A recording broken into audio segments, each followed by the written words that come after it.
Hi, welcome to Sweety Flavours and Blogs. ఈరోజు మనం పాతకాలం నాటి ఆంధ్ర స్టైల్ చేపల పులుసు ఎలా చేసుకోవాలో చూద్దాం. దీనికి కావలసినవి నేనైతే కేజీ చేపలు తీసుకున్నానండి. కేజీ చేపల్లోకి ఉల్లిపాయలు మీడియం సైజువి 4 తీసుకున్నాను. చింతపండు నిమ్మకాయ సైజు అంత తీసుకుని నానబెట్టుకోవాలి. పసుపు కొద్దిగా, ధనియాల పొడి రుచికి సరిపడా, గరం మసాలా రుచికి సరిపడా, కారం 2 స్పూన్లు, గళ్ళుప్పు తగినంత, అల్లం వెల్లుల్లి పేస్టు 3 స్పూన్స్, నూనె ఒక చిన్న గిన్నెడు, పచ్చిమిర్చి 6 నుండి 7 వరకు తీసుకోండి, కొత్తిమీర కొద్దిగా. ఇప్పుడు ఈ చేపల పులుసు ఎలా చేసుకోవాలో చూద్దాం. ముందుగా చేపల కూర వండుకోవడానికి ఇలా వెడల్పుగా ఉన్న గిన్నెని తీసుకోవాలి. ఇప్పుడు దానిలో ముందుగా తీసుకున్న ఉల్లిపాయలని ఇలా ముక్కలుగా చేసుకుని వేసుకోవాలి. దానిని ఇలా కలుపుకోవాలి. తరువాత పచ్చిమిర్చి ఇలా చీల్చుకుని వేసుకోవాలి.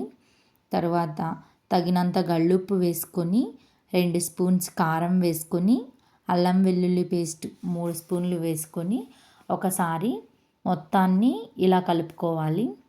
ఇప్పుడు దీనిలోకి చిన్న గిన్నెడు నూనె వేసుకొని కలుపుకోవాలి. ముందుగా నానబెట్టిన చింతపండుని ఇలా గుజ్జు తీసుకొని దీనిలో తొక్కలన్నీ వేరు చేయాలండి. ఇప్పుడు ఈ చింతపండుని కూడా దీనిలో వేసుకొని దానిలోనే కొంచెం వాటర్ పోసుకొని కలుపుకోవాలి. దానిని కూడా దీనిలో వేసేసుకోవాలి. తరువాత ఒకసారి మొత్తాన్ని ఇలా కలుపుకొని దీనిలోకి 2 చెంబుల నీళ్లు పోసుకోవాలండి. నేనైతే ఇంకొంచెం కారం వేసుకున్నాను. ఇప్పుడు ముందుగా ఉప్పు, పసుపు వేసుకొని శుభ్రంగా కడుక్కున్నటువంటి చేపల ముక్కలు ఉన్నాయి కదండి, వాటిని దీనిలో ఇలా పెట్టుకోవాలండి. ఒకదాని మీద ఒకటి పెట్టుకోవద్దు, ఇలా సపరేట్గా పెట్టుకోండి.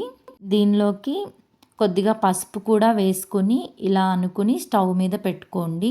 పసుపు ముందే వేసుకోవాలండి, నేనైతే మర్చిపోయాను, అందుకే తర్వాత వేసాను. ఇప్పుడు దీనిని మూత పెట్టుకొని 10 నిమిషాలు ఉడికించుకోవాలి. 10 నిమిషాల తర్వాత మూత తీసుకొని కొద్దిగా కొత్తిమీర తరుగు, ధనియాల పొడి వేసుకొని ఇలా కలుపుకొని మూత పెట్టుకొని ఉడికించుకోవాలి. గరిటెతో మాత్రం కలపద్దండి, చేప ముక్కలు విరిగిపోతాయి. మధ్య మధ్యలో మూత తీసుకొని ఇలా ఒకసారి గిన్నెని కలుపుకుంటూ ఉడికించుకోవాలి.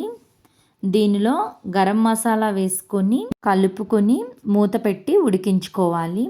15 నిమిషాల తర్వాత మూత తీసుకుని మిగిలిన కొత్తిమీర తరుగుని, గరం మసాలా వేసుకుని స్టవ్ ఆఫ్ చేసుకుని సర్వ్ చేసుకోవటమే. అంతే అండి, ఆంధ్ర స్టైల్ చేపల పులుసు రెడీ అయిపోయింది.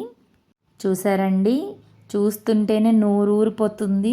ఇంకెందుకు ఆలస్యం, మీరు కూడా ట్రై చేయండి, కమెంట్ చేయండి. ఈ వీడియో మీకు నచ్చినట్లయితే please like, share, comment and subscribe. Watch my channel.